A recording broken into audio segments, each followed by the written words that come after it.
what I want to do is really just share with you the genesis of our practice and the start of our talk, really. We started 15 years ago as SpineNevada Minimally Invasive Spine Institute with neurosurgeons, physical medicine, physicians, and physical therapy, usual. And that sort of continued for several years, but really just out of a need to succeed and truly survive, we really needed to adapt and expand and really alter our mindset and evolve. So we wanted more of a diversified practice with including orthopedics. So we developed our parent company is IXE for Innovation, Excellence, and Evolving Healthcare Company. And we expanded with from our SpineNevada practice to SpineNevada Direct, and we'll talk about that, and then Swift Orthopedic Urgent Clinic, and now Swift Orthopedics, and we have a vein center as well, and an imaging center. So overall, in this sort of current daunting challenge of ACA with acquisitions, consolidations, alliances, which are rapidly accelerating, it was important for us to really diversify and offer our services in a broader fashion to really truly get value generated opportunities for our practice and our patients, and really allow us to compete and sustain our practice and growth. So overall, at the end of the day, we're going to talk about quality, because quality matters, and there's a nice quote here about long-term success would be more attributable to a physician culture, physician-led culture of quality care at the right place and the right time. I think this is really important of offering that to patients in your practice, and how you really guide their whole experience and satisfaction. The secret really is not looking behind on the past and battling with that, but really just building for the future. So musculoskeletal conditions, as we know, are very prevalent, and they represent on this slide here as much as cardiovascular and pulmonary issues combined. So we've got an aging population, more active population, so certainly bones, joints, spine, everything are going to be more of an issue for us to deal with, both economically and just from a fundamental access point of view, and really preparing for that in the practice is something that really guided us. In the past, there's certainly been the focus on siloed care, really is an obsolete model. This is fragmented care. It's disruptive to patients, and insurers. It's a very expensive way of practicing, poor communication, and added cost with a lot of duplication of services, And I think that's why we feel we can do a better job as a group with offering that multidisciplinary care across the whole spectrum of care. We're going to talk about 5 tenets, keep it simple, of what we believe are kind of the maxims, if you like, for our practice, and they really are in line with the quadruple aim here as shown. So the critical tenets, I'm a visual kind of guy, so what I like to do is, this is something that came up when I said, well, how am I going to explain this to 160 staff? And when I get out to talk to hospital CEOs and talk to insurance companies, talk to providers, very importantly, got this new concept, not changing anything, but everything that's here going forward, and these tenets I'm going to tell you, they're very reasonable, but it's sort of collating them, bring them together, and trying to get everybody to explain that there's a methodology to why we're going to do this. And we're trying to get people to understand as to the why, like why people work with you. If they can explain the why they come up with to work with you at 7 o'clock on a Monday morning, then you've got them. The why is very important. So if you can get your staff and your providers, we've got 32 providers and the rest of the ancillary staff, to understand your mission, that's huge, but it's not so easy to get that across. So I came up with this visual, and you all remember this from 65. It ran for about 40 years. And the game is all about controlling the X. I mean, at the end of the day, everyone knows the center of the board is the X. It has 9 other connections, or it has 8 other connections on the square. The corners are very important as well, as you know. But all the other boxes have just 3 connections and ways to go. But if you control the X, you control the game. So if we look at the 5 tenets, we look at this, we take them out. So number one, clearly, I believe the important thing is access. You have to have a practice and an access point for patients, whether that's multiple practices, multiple offices, an access point that patients can get in to see you on a very efficient manner. Long waits won't be tolerated anymore, as we know, with competition, regardless of how you think you're good, how you perceive yourself, and self-realization of that and your self-actualization is a big issue going forward in emotional intelligence. Surgeons in particular, we really have a big opinion of ourselves, honestly, but the reality is patients are going to guide what your satisfaction scores are and what your reputation is. So having a good access to patients is really critical.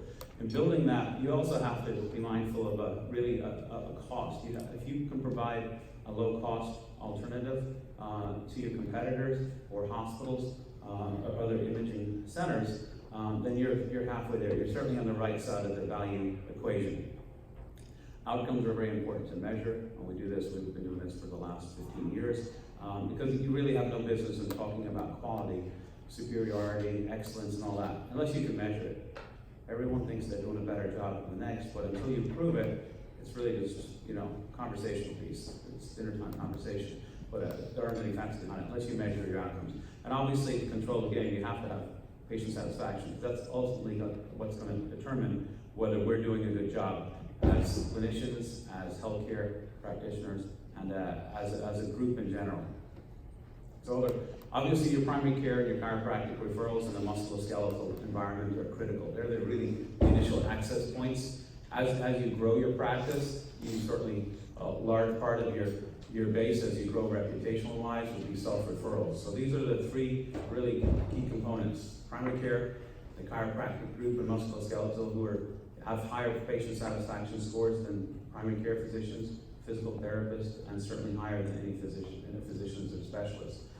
They're really a point to work with, and really include them in your network. And I think, from experience, I have a really good understanding of what chiropractic care is now. When I started off out of residency in my first 10 years of practice, I really didn't have a good concept of what they did, and really, probably at my own side, they were somewhat marginalized from my practice. We don't have chiropractor groups in our practice, but we work very closely with those around there. They're a huge part of the network, and to working together and really having that full circle of care. Patients love the chiropractors. It's fascinating how so many physicians, new ones in particular, come into our practice, and they're dismissive at times. They're less than appreciative at times than the chiropractors. Do not say that to one of your patients. The patients have, like the old days, they used to have 3 people. And ladies control healthcare. Hairdressers, you don't diss their hairdresser. They used to have butchers. Now everything's prepackaged. And nowadays they have a chiropractor. Chiropractor has been seen for the last 20 years. Don't disrespect the chiropractor.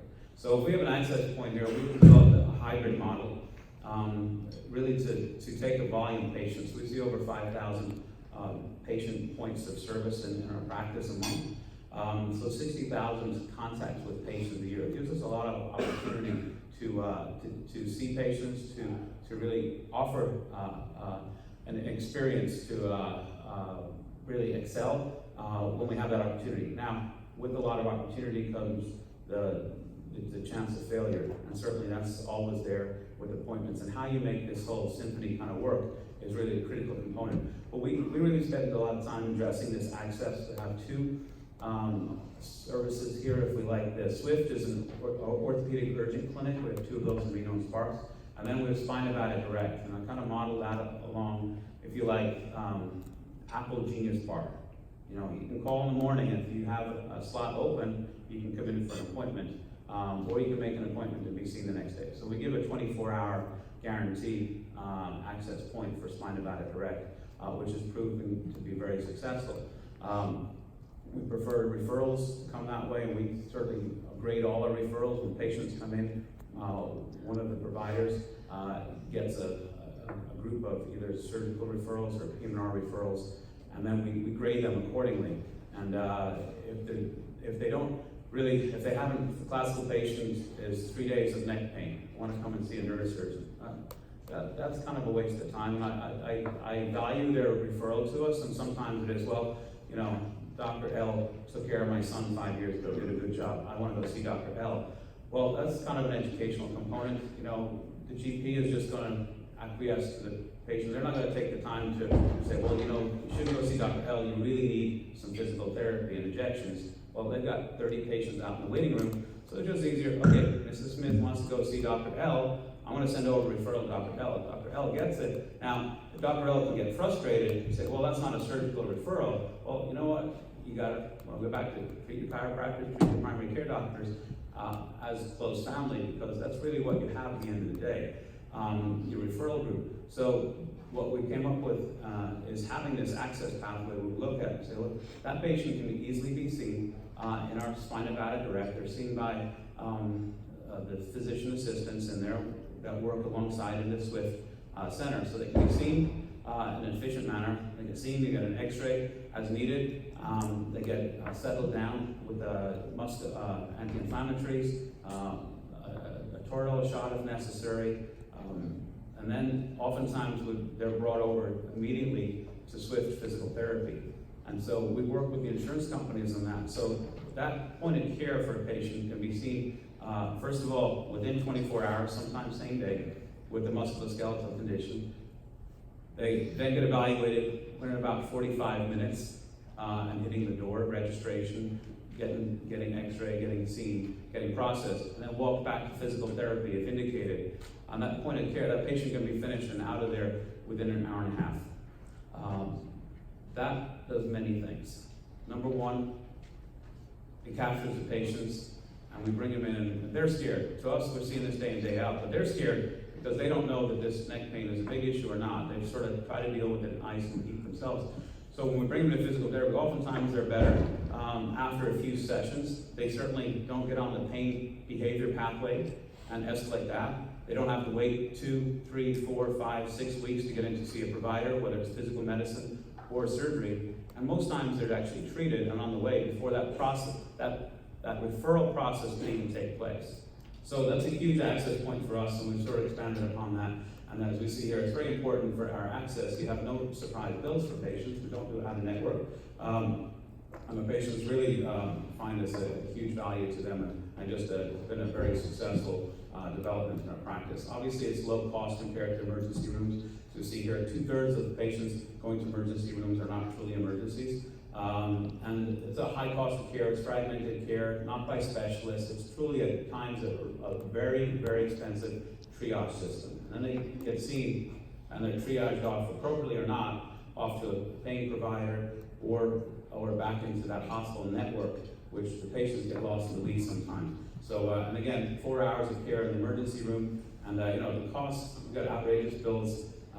This is just a differentiation for us between what can be seen in a SWIFT urgent clinic versus the hospital. Yes, it's life-threatening, go to the emergency room, etc. So we really distinguish the two, SWIFT and Direct and the clinic like that, as we spoke about. And we measure outcomes, very importantly. We've been doing this for the last 15 years, really patient satisfaction scores, at least 10 years longer than CMS has been speaking about patient satisfaction. It's very important to have data, to publish it. We work with Bob Resnick in Prism Development down in Dallas, and really as a network, and we really compare ourselves then, or we are compared to other centers nationwide as to the same data points. And really just it's a mark to see how you're doing and how compared to your colleagues nationwide. Quality goes without question. It's important. We really have a true focus on physician quality and the patient experience, whether it's whatever we build, whether it's offices, waiting rooms, top of the line imaging, as in this case here, we've got we've got 2 InMotion weight bearing open MRIs that really truly deliver differentiation in our market. They're the only MRIs that have this in the region of Northern Nevada, and they've proven to be very popular, very well received by the patients, as opposed to the enclosed tube of terror kind of MRI. And also they give us at least 30% more pickup compared to a standard MRI, which is just taken lying down. As we all know, you don't hurt when you lie down so much. You hurt when you stand up and you load your spine or you load your knee.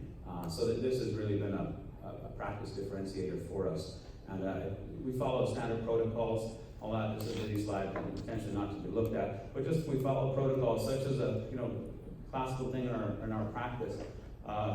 Compression fractures, we see a lot of them, and they're easy to take care of as long as you have a treatment pathway for them. So a patient gets seen, and they get seen in the SWIFT or the SpineNevada Direct. If they need bracing, they get bracing. If they're, got to decide are they acute, non-acute, and then give them a conservative period of treatment. We have a certain written pathway that all the providers know. All those patients, whether they eventually, most of them get better without kyphoplasty. Very few of them need a kyphoplasty, cement in the bones there. But what they all need is to make sure that when they have this, that they're tied in. And their source of their problem, their osteoporosis, is addressed. So instead of kicking it back to the GP and say, oh, we got a patient follow-up here to GP, we developed a metabolic bone unit in the group. So all the patients get referred to Kimberly, who's a physical medicine PA.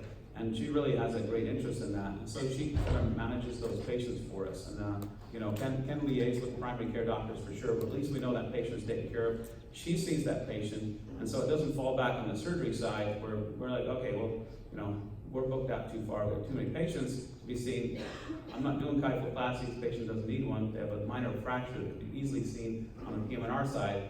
Well, PMR themselves, they're not doing injections on it. They're busy for 2 weeks trying to do injections and see patients, their volume. So this just worked out really good for us. That we've really increased our level of patient satisfaction and delivery of care by having a simple protocol that everybody understands.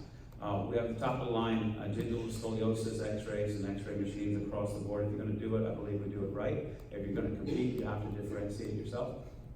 And really all our equipment is really state-of-the-art and top of the line in the whole region. We have vertebral motion analysis equipment, which is really a motion machine as opposed to flexion extension, regular x-rays. It really gives us a whole lot of new information on the movement of the spine, the measurements of the spine and angles and scoliosis and deformity and all that in a qualitative, computerized fashion.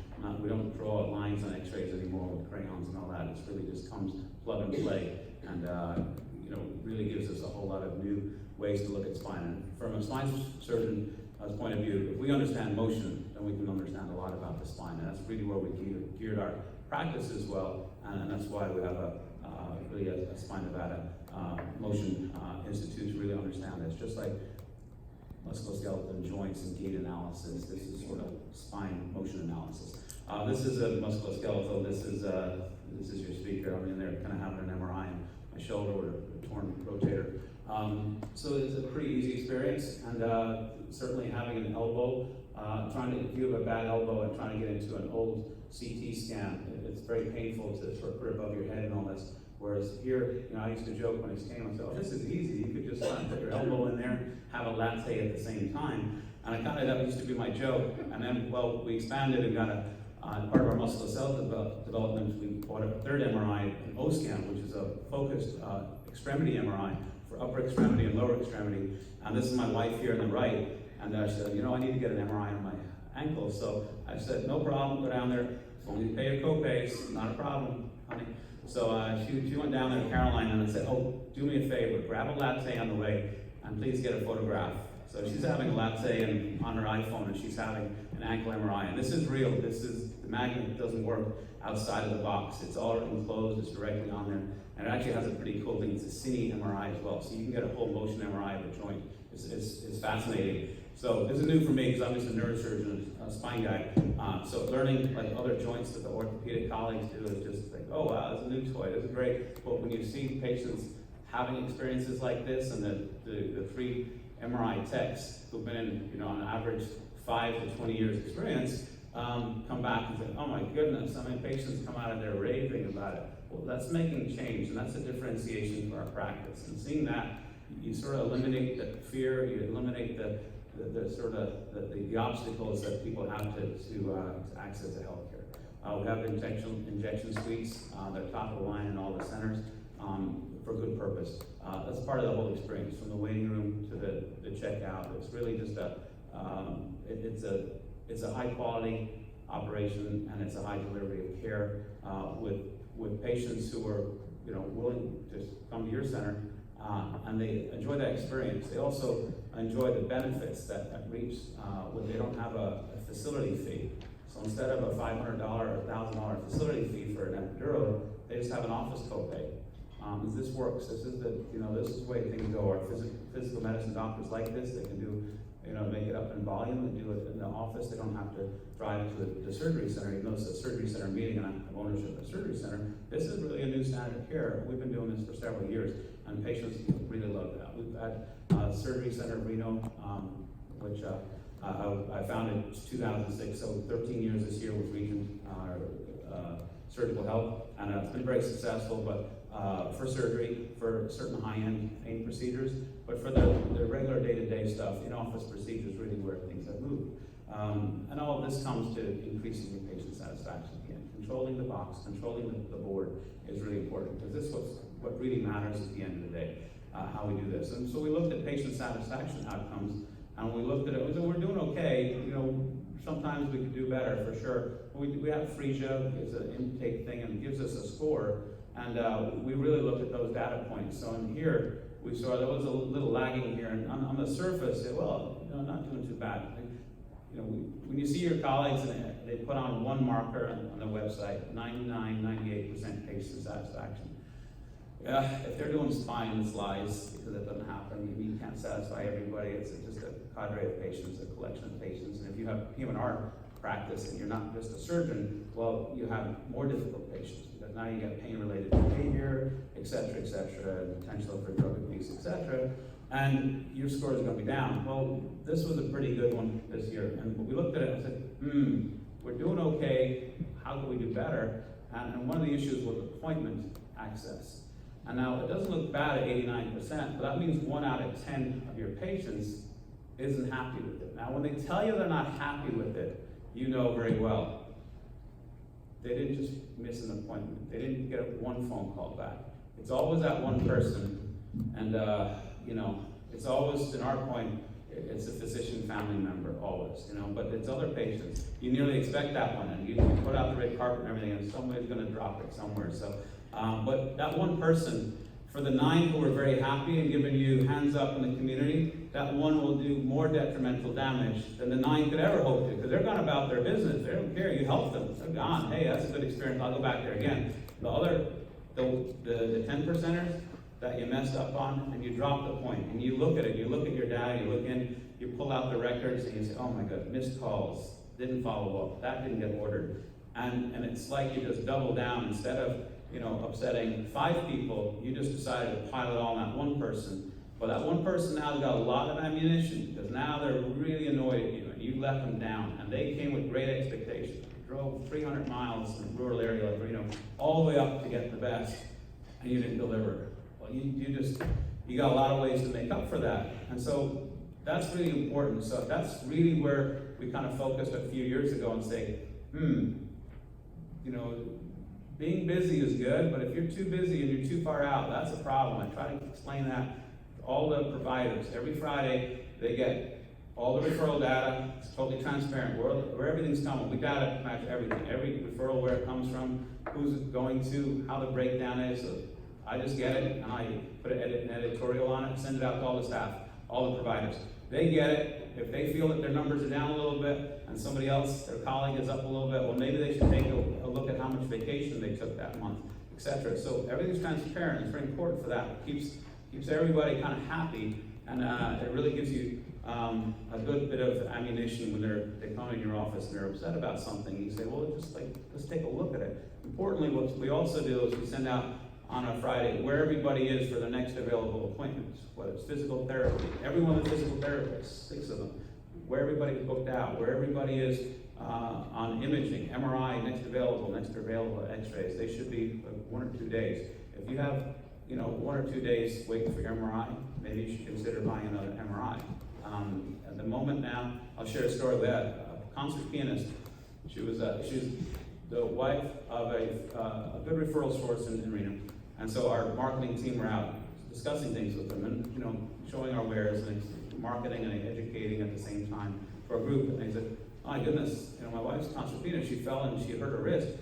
She saw an orthopedic hand surgeon because of her insurance, which is our best insurance in town, it's the hospital affiliated insurance, she has to wait 3 weeks for a wrist arthrogram. And so my marketing guy said, you know what, I think we could probably get her in this afternoon. So he called to make sure the orthopedic surgeon was happy with it. And they said, yeah, sure, great, get it. So we called our team, one of the P&R doctors, shot some dye into the wrist, stuck it in a new fancy Cine MRI, and that lady got an MRI that afternoon. I called the insurance company, sort of let them know, and they were thrilled a bit, because that was an access point and a happy customer of theirs that the hospital couldn't match because they're too busy and they don't have enough MRIs. And by the way, it's a big, laborious system and they're kind of lost in the weeds, so that's not as so important. Well, every referral to us is important. To a hospital, every referral is not. At the end of the day, you're talking billions of dollars versus we're talking thousands. That physician, obviously, and that patient, I mean, they're going to be loyal to us. And you just can't buy that loyalty. You can put as much money in TV advertising, radio as you want. That one patient loyalty, you got them forever. You change their life by doing something like that. And they're the kind of, it's just a caveat, there's a whole lot of them that would go on, but you know, I'll speak to it too long on that. So anyways, that changed our focus, and that's why we did the Swift urgent care and the direct. Patient experience exception, we talked about the environment, high performers.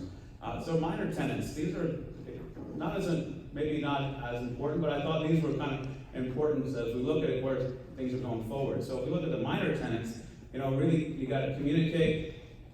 Consumerism, really the buzzword. If you look at 2018, value-based care seemed to be everywhere in the buzzword. And 2019, out of the blue, they got to have a new buzzword. So consumerism is the buzzword for whatever it is, and it seems to be just everywhere. And it's important, and we'll talk about it in a minute. Connectivity is clear. This is a new age. We got to have really a combat strategy, and I like the C, so we kept it. We came up with collaboration. It's very important. So we communicate, very important how you communicate with the community, with your patients, and internally with your staff. It's very important. If you got a large staff, you want to sort of, you got to let them know what's going on. The biggest complaint in any staff survey that any group is going to have, any foundation has, any organization or company has, is the them and us. I mean, you look at every leadership book, and it doesn't matter how good you're doing a job.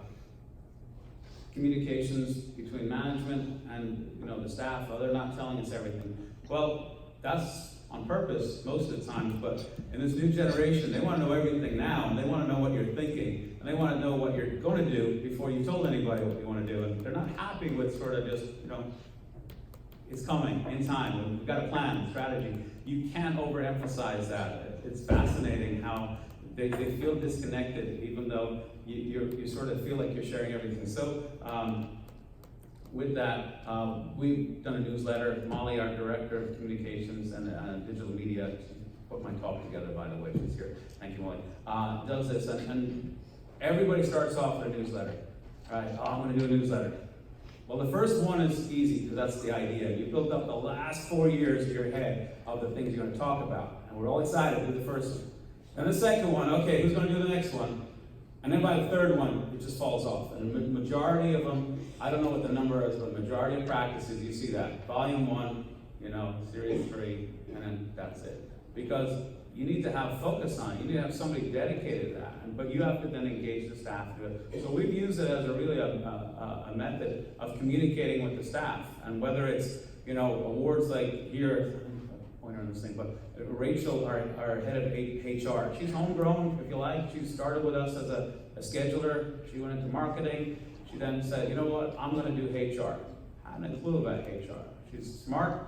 She went back to college. She got her BA. She got all her degrees of levels, I suppose, called in HR. But she said, no, don't bring in some HR person. I will do this. And she really did, underneath the director of admin. And just this week, she won a top HR in healthcare in Nevada, out of 300 people. So it was a huge award for her. And you see that, and then you can share that with her. And we knew it was coming up here. We sent her flowers and had it there. But to communicate that with the staff, that does just massive to the public relations in your staff and sharing.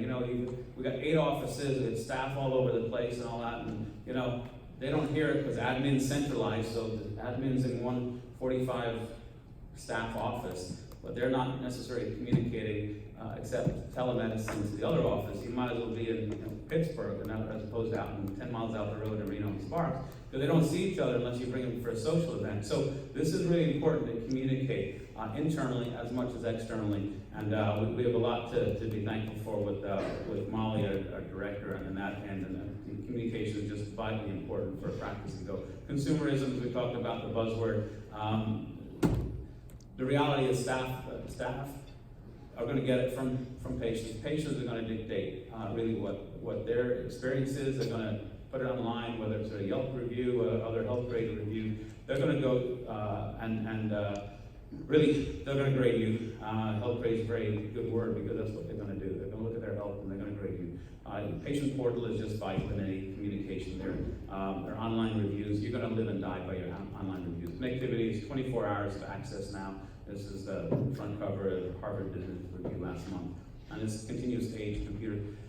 Whatever is happening in other industries, whether it's Amazon, Google or whatever company, Uber Eats, that's the new society we live in.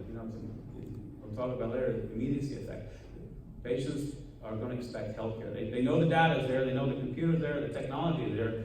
They're going to expect that to be delivered in healthcare. If anybody thinks they can practice the way they did for the last 10 years, they're kind of going to be lost in the weeds and go left behind. You really sort of have to try to keep up. It's a continuous evolution process on that, as Della said here. So I call it the immediacy effect here.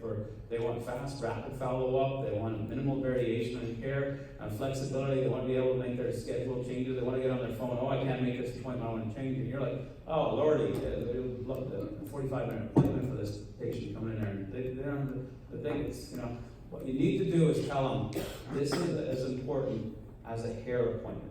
Okay, and that's both sides. If I missed my hair appointment with my barber, like, oh, Vinny, I'm so sorry. The case ran late. Sorry, I Saturday. Can you add me on? Like, it's a big deal, and the ladies know that more than us because their appointments tend to be longer. You miss that 3-hour slot on a Saturday. Good luck getting back in. Unless you drop a lot of underground economy cash to them, it's going to be an issue getting back in. So if they treated it with as much sincerity and appropriateness of their hair or whatever, or barbers, they'd appreciate it a little more.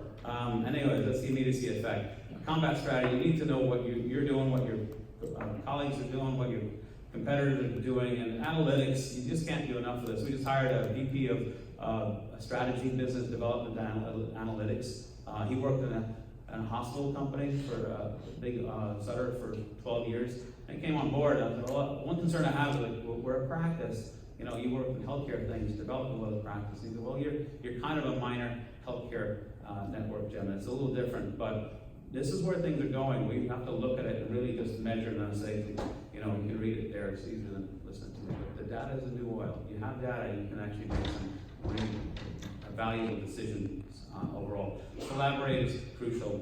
Collaboration with the hospitals, insurance companies, referral sources, and all educational opportunities, whether there are meetings on or the little health service projects in Reno or anywhere else where you are in your community. It's important to be attuned to that and really participate and collaborate, and they'll sort of spread the message. And then overall, our model is truly a value-based care with reduced cost, increased improved outcomes, satisfaction and experience for the patient, and really it gives us a sustainable competitive advantage overall. So I thank you for your attention, and thank you.